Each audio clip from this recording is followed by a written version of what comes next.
fancy intro music. Yeah! Woohoo! Welcome in Star Trek Fleet Command videos. Rejoice if you're a DS9 fan, as we're going to be taking a look at Fleet Commander Benjamin Sisko today, talking about what he actually does. And let me go ahead and say ahead of time, shout out to them for the article, because they actually go into details. I don't have to actually put in a lot of screenshots here and a lot of extra fluff, because they told you everything. Well, almost everything. Here's a fun little thing that you didn't see in the article.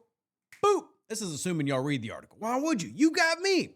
But for those who missed it in the video, see that down there at the very end? Another free-to-play FC slot coming to everybody. So not only are we getting a new fleet commander, obviously that being Sisko, that guy right down there, also another slot become available. Now, I will go ahead and warn you ahead of time. Unless things change after the release of this video, the cost to acquire Benjamin Sisko free-to-play is a little pricey. It's going to take a lot of time. That said, there is a path day one, which is something worth praising. It's something we've been asking about and basically demanding that STFC continually put out free-to-play paths day one, and they're doing that here, so they get a thumbs up for that. Let's talk about what Fleet Commander Sisko is going to be. Spoiler alert, really kind of fixated here if you're a G7 player in terms of like who's going to get the most value. Let me recenter this real quick. Bam, power of the internet and editing. Really, G7 are the ones who really want to focus on this, but it becomes technically available at Ops 51 and above. So let's read through.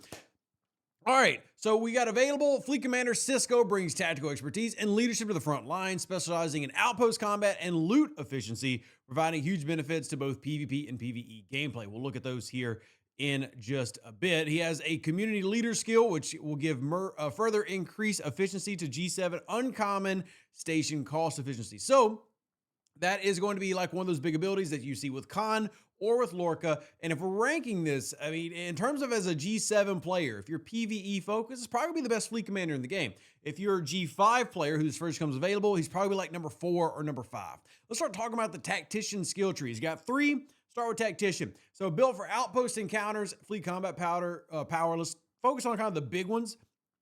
So we've got the active ability when on duty, written by the victors, which is think of it like field repairs for your ships, 25% whole health repair for all deployed and outpost station ships not active during combat. So that's pretty big, right? Now that's an active ability. I mean, you have to turn it on. That's what we're talking about with Khan and Lorca. But even though there's a long cooldown on that, that can be very, very valuable, especially if you're in those later grinds of an outpost or even other scenarios where you're grinding, maybe rep grinding out in G7 space in the Veil. It can be very, very useful.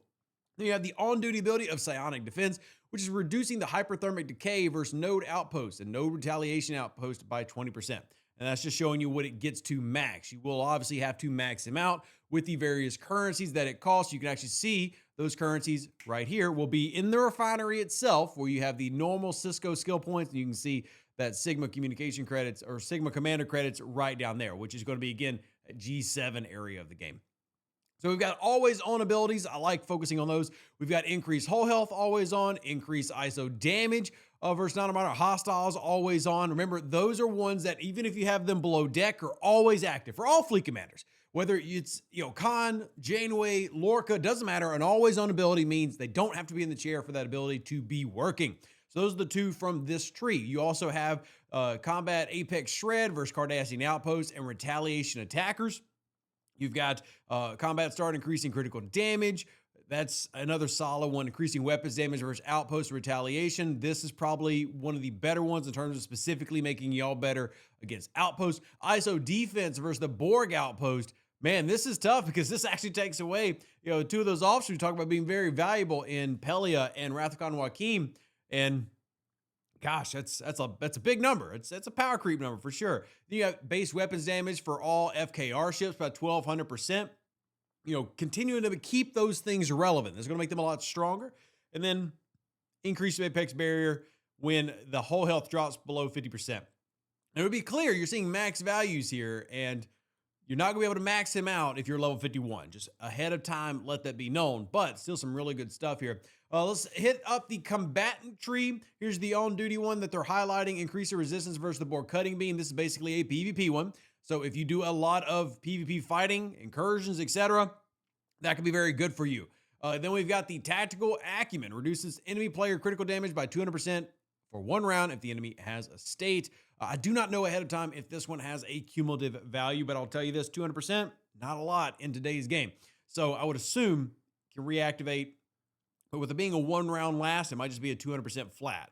But there's a lot of other positive PvP things here, such as even more FKR bonuses to shields, hull health, etc. Always on. I like to focus on these. Increase Apex barrier versus players. If you're like Rev, you do arenas, you do incursions, etc.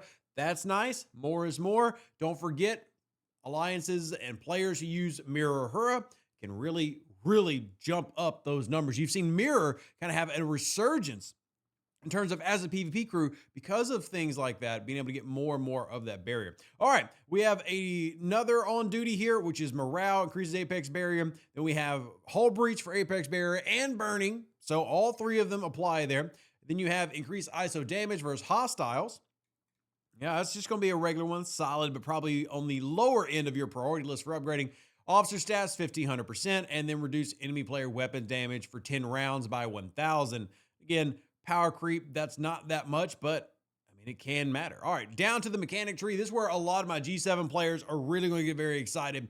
First off, you have an always on ability.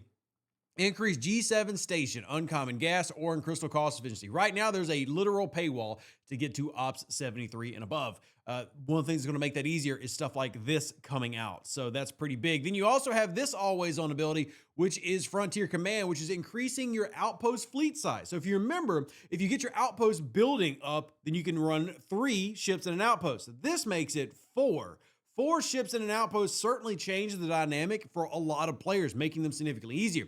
Now, I do want to remind you, though, that this month is also rolling out Elite Outposts, where having more ships is going to be very important and very much needed, as these hostiles, similar to how the Elite wave structure works, are definitely a kick up. But at the same time, the rewards are much higher. I'll have another video on that next week. Come back to the channel to check it out. All right, back to what we have. Max cargo. Obviously, I'm not really excited about that. Mining rate, blah, protected cargo. Well, that helps protect you from Rev a little bit. And then you have G3 through G7 or crystal gas improvements, and then rep boosting. This is finally one I actually find semi-valuable, is the rep boosting. Solo outpost credits increase. That one's actually pretty good. Common, uncommon, rare, and solo outpost components.